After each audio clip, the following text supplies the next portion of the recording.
Hello বন্ধুরা, তোমরা সবাই কেমন আছো? আশা করি সবাই খুবই ভালো আছো। আজকে অনেক দিন পর তোমাদের সাথে একটা রেসিপি শেয়ার করছি, তাও আবার হোমমেড মোমো।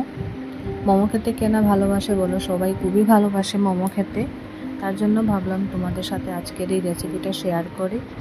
বানাবো ভেজ মোমো। তার জন্য প্রথমেই বাঁধাকপি, পেঁয়াজ আর আদা রসুনগুলো ভালো করে চপড করে নিয়েছিলাম। তারপর প্যানে অল্প মাস্টার্ড অয়েল দিয়ে প্রথমে আদা এবং রসুনটাকে অল্প সটে করে নিয়েছিলাম। তারপর বাঁধাকপি আর পেঁয়াজটাও দিয়ে দিয়েছিলাম। ওগুলো যখন হাফ ফ্রাই হয়ে গিয়েছিল, তারপর অল্প নুন আর গোলমরিচগুলো দিয়েছিলাম। এভাবে ভাজা হওয়ার পর আমরা ডোটা মেখে নিয়েছিলাম। ওটা ছিল আটার ডো, আমরা কোনো ময়দা ব্যবহার করিনি। যেহেতু ঘরে বানাচ্ছি তার জন্য ভাবলাম একটু হেলদিই খাই। আর যেহেতু আমরা এক্সপার্ট নই, তার জন্য যে কোনো একটা শেপ দিয়ে দিয়েছিলাম। আর আমাদের কাছে মোমো স্টিম করা কোনো কিছু ছিল না, তার জন্য আমরা জোগাড় করেছিলাম। জোগাড় করার পর এই দেখো অনেকটাই বানিয়ে নিয়েছিলাম। তারপর আমরা এটাকে স্টিম করব।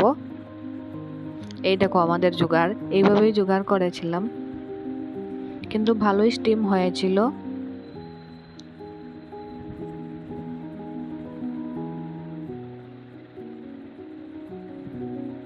চাটনিটাও আমি আগে থেকে বানিয়ে রেখেছিলাম, তার জন্য আর দেরি হয়নি, ঝটপট বানিয়ে নিয়েছিলাম।